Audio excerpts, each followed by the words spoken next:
అన్న హస్తం గుర్తు రాజశేఖర రెడ్డి గారి గుర్తు హస్తం గుర్తు అభయ హస్తం చెయ్యి గుర్తన్నా అమ్మ చెయ్యి లేకపోతే ఏది లేదు ఆశీర్వదించండి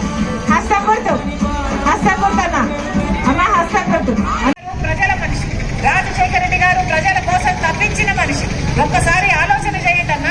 రాజశేఖర రెడ్డి గారు 2009లో ముఖ్యమంత్రి అయ్యారు మీరు ఓట్లు వేస్తే గెలిచాక ముఖ్యమంత్రి అయ్యాక కూడా 2 నెలలకే చెప్తున్నారు బీజేపీ నాయకులు మేము గెలిస్తే 400 పార్లమెంట్ సీట్లు వస్తాయి ఎంపీ గెలిస్తే రాజ్యాంగం మార్చేస్తామంటున్నారు రాజ్యాంగం మార్చడానికి ఇది నరేంద్ర మోడీ గారు రాసిన తాత ముత్తలు రాసిన రాజ్యాంగం కాదు ఇది కాంగ్రెస్ కమ్యూనిస్టులు స్వతంత్ర ఉద్యమం ద్వారా సాధించిన రాజ్యాంగం అంబేద్కర్ గారు రాసిన రాజ్యాంగం అని చెప్పి అర్థం చేసుకోవాల్సిన అవసరం ఉంది ఈ రోజు రాజ్యాంగం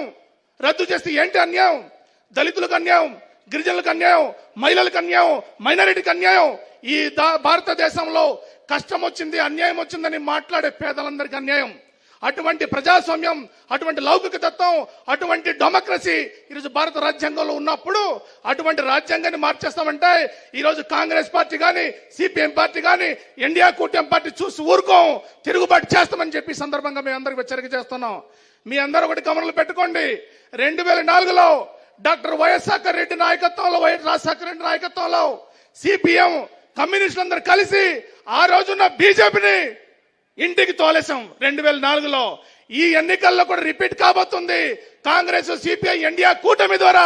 నరేంద్ర మోడీని గుజరాత్ తరలించడానికి సిద్ధంగా ఉన్నారన్న విషయాన్ని మీరంతా అర్థం చేసుకోవాలి కాబట్టి రాబోయే కాలంలో మనందరూ కూడా ఐక్యంగా ఈ రాజకీయ కుట్రాన్ని నిర్బంధాన్ని వ్యతిరేకంగా మనంతా ఉద్యమించాల్సిన అవసరం ఉంది అప్పుడే మన జీవో నెంబర్ 3 వస్తుంది అప్పుడే మన 170 అమలు అవుతుంది అప్పుడే మన గిరిజనులకు రక్షణ ఉంటుంది అప్పుడే మన హైడ్రో పవర్ ప్రాజెక్ట్ లాంటి మన సంపదని ఈరోజు